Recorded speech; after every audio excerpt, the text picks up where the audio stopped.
आज बातें करेंगे उपवास से संबंधित। कई प्रकार की भ्रांतियां हैं उपवास से संबंध को लेकर।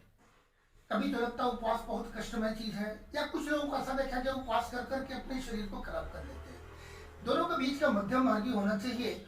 उपवास का अर्थ पहले जाने, उपवास कई प्रकार के होते हैं और इससे लाभ भी जाने। इससे धार्मिक लाभ है, आध्यात्मिक उन्नति होती है और साथ ही साथ इसके वैज्ञानिक लाभ भी है। वैज्ञानिक रूप से भी शरीर में हमारा ये शरीर में काम करता है। और जिस प्रकार हम स्नान करते हैं जो शरीर की शुद्धता होती है, उसी प्रकार उपवास से हमारे आत्म शुद्धि होती है, शरीर का शोधन होता है और आत्मा का स्नान होता है। मन और आत्मा शुद्ध पवित्र रहता है और सात्विकता बढ़ती है। इसमें शरीर की चंचलता और मन की चंचलता को कम करती है और आध्यात्मिकता को ये इम्प्रूव करता है। यह लाभ है। कई प्रकार के उपवास हैं। सूखा उपवास है, जल उपवास है, फल उपवास है, एक टाइम का उपवास है और इसके अतिरिक्त एक सदा उपवासी भी होते हैं। मैं सदा उपवासी की बात पहले बता दूं। जो व्यक्ति अपने दैनंदिन जीवन में प्रतिदिन 2 टाइम ही आहार लेते हैं, एक बार या 2 बार, चलिए 2 बार की बातें करते हैं। 2 बार आहार लेते हैं, लगभग एक बार सुबह 9-10 बजे ले लिया और संध्या को 5-6 बजे ले लिया, बस बीच में कुछ भी नहीं लेना। लोगों की आदत होती है बहुत कुछ खाते रहना, ये भी गड़बड़ है। तो ये 2 बार का आहार ग्रहण करना और उसके बाद अतिरिक्त कुछ भी नहीं लेना। आप देखेंगे संध्या 5-6 बजे से लेकर अगले सुबह 10 बजे तक ये 15-16-17 घंटे का उपवास प्रतिदिन का होता है। ये सदा उपवासी होते हैं। कोई आवश्यकता नहीं है कि अलग से कोई उपवास किया जाए सप्ताह में 15 दिन में। उपवास की बात करें तो पहले सूखा जो उपवास जो कर रहा था कि सुबह को सारा दिन निर्जला, कुछ भी नहीं रहना। दिन आपको तय करना, या कोई आवश्यक नहीं कि किसी व्रत त्योहार के दिन ही किया जाए। यदि वो करते हैं, सुविधा है, तो थोड़ी धार्मिक भावना भी बढ़ती है, मन में सात्विकता आती है। यदि वो सूट नहीं करता है तो अपनी सुझाव से कभी करें।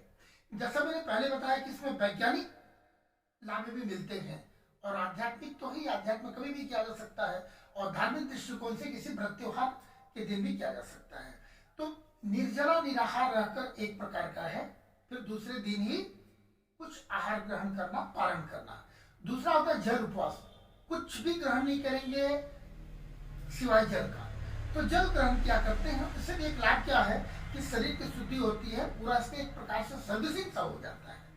तीसरा होता है अगर इसमें किसी की बहुत उसमें उतनी क्षमता नहीं है तो वो फलों का रस या दूध लेते हैं, बट लिक्विड। याद रखें कुछ तरल ही लिया करें, खाने की चीज नहीं। जैसे खाने की चीज लेते हैं तो शरीर के अंदर सारी मशीनरीज हमारी सारे वो फिर अपनी क्रियाशील हो जाती है, उससे बचना चाहिए। फिर उपवास का तात्पर्य नहीं रह जाता है।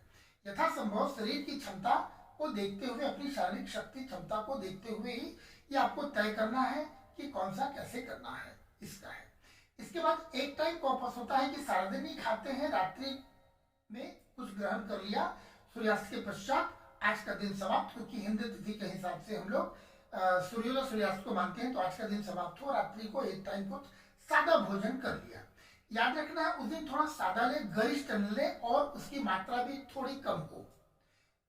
साधारणतः जब पारण करते हैं, या रात्रि का पारण हो या अगले सुबह हो, उसमें ख्याल रखने की चीज है कि जो भी साधारण तो प्रतिदिन का आपका जो भोजन का आहार की जितनी मात्रा है उससे कम ली जाए और उसमें कुछ गरिष्ठ ना हो, जो इजी टू डाइजेस्ट, जो जल्द पचने वाली चीजें हैं, वैसी सब्जी रोटी इस तरीके से चीज को लेना चाहिए और कम लेना चाहिए। उसके बाद धीरे धीरे समाप्ति करना चाहिए। इन चीजों को दैनंदिन जीवन पर अभ्यास करने से बहुत ही अच्छा है। उपवास करना चाहिए और उपवास करने से शक्ति मिलती है। ये स्वयं के प्रमाण में बहुत वर्षों तक मेरा स्वयं का भी अनुभव है कि 34-35 वर्षों तक नवरात्र का दोनों उपवास निर्जला 9 दिन किया है, 10 दिन। तो इसका लाभ मुझे मिला, कहीं भी इसमें बुरा कुछ नहीं हुआ, कहीं कोई कमजोरी नहीं, और लगता है कुछ शक्ति बढ़ गई इसमें और शरीर शक्तिशाली होता है। क्योंकि अंदर की जितनी क्रियाएं, देखिए कभी कभी क्या है, बहुत वर्षों पहले भी आपको आश्चर्य लगेगा, अगर आपने कोई मैगी, चाउमीन, ब्रेड कुछ खाया